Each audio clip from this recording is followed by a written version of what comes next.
साथियों, हमें बहुत अफसोस के साथ कहना पड़ रहा है कि करनाल प्रशासन के जरिए हरियाणा सरकार से हमारी दूसरे दिन की हुई बातचीत भी पूरी तरह से असफल रही है, क्योंकि सरकार की तरफ से जो अड़ियल रवैया था, जो असंवेदनशीलता थी, उसमें रत्ती भर भी परिवर्तन आज नहीं आया। बार बार बात हुई, पहले डीसी और एसपी थे, बाद में कमिश्नर को भी बुलाया गया। हर आधे घंटे बाद ये चंडीगढ़ से बात करते हैं, लेकिन उसके बाद भी बात वहीं की वहीं रहती है। यानी कि किसानों ने जो मांग रखी थी, किसानों की मांग थी कि इन आईएएस अफसर आयुष सिन्हा पे 307, 302 का मुकदमा दायर होना चाहिए। 307 और 302 तो छोड़ो, सरकार उन पे किसी भी तरह का कोई मुकदमा दर्ज करने के लिए तैयार नहीं है, जबकि सरकार खुद कहती है कि लाठीचार्ज होना और आयुष सिन्हा का बोलना दो अलग अलग जगह की घटना है। तो फिर वहां के लिए, और इसको बाकायदा रिटन कंप्लेंट मिल चुका है, वीडियो एविडेंस मिल चुका है, उसके बावजूद भी वो करने को तैयार नहीं है।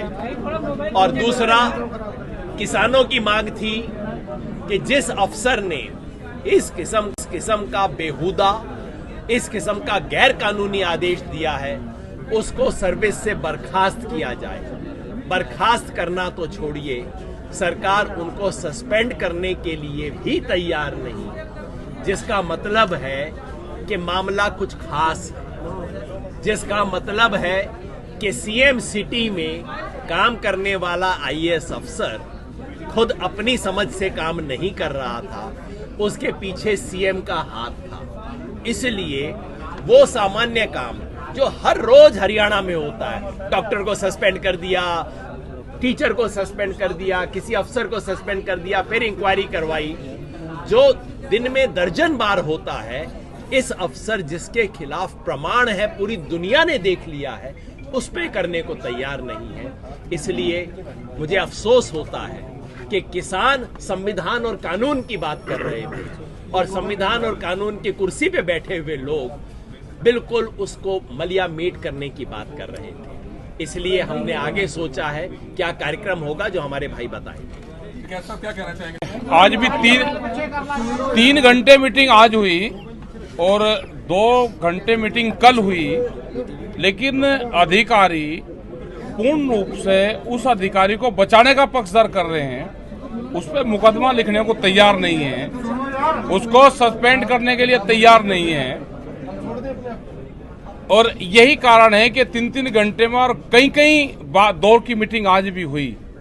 तो जो चंडीगढ़ है, वहां से पूरा डायरेक्शन यहाँ के अधिकारी ले रहे हैं। तो हमने पूरा डिसाइड ये करा है कि हमारा धरना यहाँ पे बदस्तूर जारी रहेगा, और उत्तर प्रदेश से, पंजाब से, यहाँ से और जगह से भी लोग हमारे आते रहेंगे। हमारे दिल्ली के धरने डिस्टर्ब ना हो, एक मोर्चा यहाँ पे भी हम खोल लेंगे। और जब तक हमारी बात नहीं मानने जाएगी, जब तक संयुक्त मोर्चा का कोई फैसला और नहीं आता, जब तक अधिकारी और बातचीत करेंगे, तो हम अधिकारी से बातचीत करेंगे। यहाँ पे हमारे लीडर्स हैं, वे बातचीत करेंगे। और ये हमारी बहुत मिनिमम से मिनिमम वो है कि उस अधिकारी के खिलाफ कार्रवाई हो, जो जिनका चोट लगी है उनका वो मुकदमे, ये सारी चीजों पे। और सेकेंडली बात होगी, पहले अधिकारी प्रायोरिटी पे हमारा। गुरनाम सिंह जी धरना स्थल यही हमारा है, यही रहेगा, धरना स्थल यही रहेगा। जो पार्किंग है उसका जो एक फिजिकल सर्वे करके दुकानदारों को भी कोई दिक्कत ना हो, और उसके बीच में हर चीज का ध्यान रखा जाएगा। बिल्कुल ध्यान रखा जाएगा, आम आदमी का ध्यान रखा जाएगा, सचिवालय काम चलता रहे ना, आम पब्लिक को कोई डिस्टर्ब करे। कितनी रहेगी संख्या भी? अरे क्या पता संख्या कितनी रहेगी भाई। मीटिंग के लिए अगला समय भी दिया गया है जी? मीटिंग के लिए अगला समय नहीं कोई है जी। सचिवालय का काम, सचिवालय का काम होता रहेगा। हमने बंद नहीं किया, सरकार ने बंद किए हुए, हमने सरकार ने बंद कर रखे, यहाँ से पुलिस ने बंद कर रखे। अपना काम आए, लोग आए, उनको कोई दिक्कत यहाँ पर नहीं है, अपना काम करें। अधिकारियों पे मुकदमा दर्ज हो। और दूसरी मांग थी हमारी कि टूटी हुई गाड़ियों का, फटे हुए सिरों का, और जो डेथ हो गई है उसका मुआवजा मिले। और तीसरी मांग थी कि जिस भाई की डेथ हुई है उसके एक परिवार के एक मेंबर को नौकरी। अब पहली बात पे ही पेच फंस गया है। पहली बात पे ही जो पहली मांग थी कि दोषी अधिकारियों के ऊपर मुकदमा दर्ज हो, वही बात कल थी और वही बात उसके पहले दिन थी और वही बात आज है कि प्रशासन उसके आगे नहीं सरकार। आज कमिश्नर साहब भी मीटिंग में आए थे, लेकिन उनके ऊपर पर्चा दर्ज करने के लिए, उनको सस्पेंड करने के लिए वो नहीं मान रहे हैं। और आखिरकार बातचीत टूट गई है और बातचीत टूटने के बाद अभी हम अगला जो निर्णय है वो ये तो क्लियर है कि यहाँ पे हमारा जो घेराव है वो पक्का रहेगा और उसके बाद जो सभी लोग हैं वो अगला जो निर्णय होगा वो सभी की पंचायत से सभी की मीटिंग करें। शांतिपूर्ण तरीके चलेगा। वो तो ये बताएंगे भाई, यही चलेगा, वो तो आप अधिकारी बताएंगे। कौन सी बात में सरकार सहमत हुई? क्या कोई भी किसी